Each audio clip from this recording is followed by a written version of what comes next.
On parle de cet objet depuis des décennies, mais presque personne ne l'a vu. Il aurait été découvert au début du XXe siècle, dans une tombe secondaire du complexe de Saqqara, en Égypte. Les rapports évoquent un objet en métal et pierre, associé à des fragments organiques, conservés séparément des autres artefacts. Ce qui le rend étrange, ce n'est pas sa datation. Elle est cohérente. Ce sont les descriptions. Les archives parlent d'un mécanisme interne.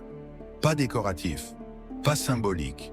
Un assemblage de pièces ajustées, trop régulier pour être accidentel, trop complexe pour correspondre aux techniques connues de l'époque. Officiellement, l'objet n'est jamais décrit en détail. Il n'apparaît dans aucun catalogue public, aucune photographie officielle n'a été diffusée. Il aurait été transféré dans une collection privée, liée à un musée, accessible uniquement à certains chercheurs. Quand il est mentionné, c'est toujours indirectement. Dans des notes, des correspondances, des inventaires partiels. Si cet objet était une simple curiosité, il aurait été photographié, exposé, commenté. Mais il ne l'a jamais été. Et le plus étrange, c'est qu'on a entendu parler de cet objet sans jamais pouvoir le voir.